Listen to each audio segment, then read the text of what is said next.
94টি ফ্লাইটে 34,000-এর বেশি হজ যাত্রী এর মধ্যে সৌদি আরবে পৌঁছে গেছেন। আজও মক্কার উদ্দেশ্যে হজ ফ্লাইটগুলো ঢাকা ছেড়ে যাচ্ছে। এ বিষয়ে আরও জানাতে আমাদের সাথে যুক্ত হচ্ছেন জাবেদ আবদুল্লাহ। জাবেদ, আজ কতটি ফ্লাইটে কতজন হজ যাত্রী সৌদি আরব যাচ্ছেন জানতে চাই।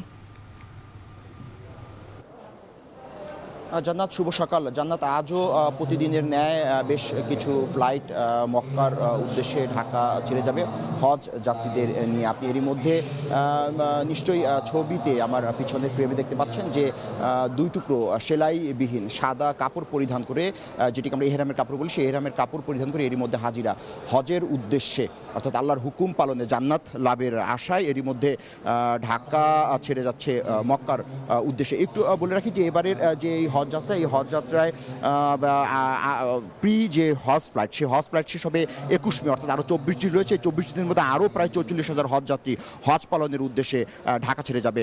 আপনি জানেন যে এটি রবের নির্দেশ এবং হযরত মুহাম্মদ সাল্লাল্লাহু আলাইহি ওয়াসাল্লাম, যিনি শেষ নবী, মুক্তির যিনি মানবতার দূত এবং শ্রেষ্ঠ মানব, তার রওজা জিয়ারত করার জন্য মূলত সেই আরাফাতের ময়দানে তারা লাব্বাইক আল্লাহুম্মা লাব্বাইক যে ধ্বনি, সেই ধ্বনির অংশ হওয়ার জন্য এরই মধ্যে তারা ধীরে ধীরে ইমিগ্রেশনের দিকে এগিয়ে যাচ্ছে। এই যে হজ, এটি পবিত্র মুসলিম উম্মার সবচেয়ে বড় ধর্মীয় উৎসব। এই ধর্মীয় উৎসবে হাজিরা মূলত এই মক্কায় গিয়ে মদিনার যে রেশমি কালো গিলাফ রয়েছে অর্থাৎ কিসওয়া, সেই কিসওয়া ছুঁয়ে নিজেকে আত্মসমর্পণ করবেন, আল্লাহর কাছে নিজেকে নিষ্পাপ হওয়ার জন্য মূলত মোনাজাত করবেন।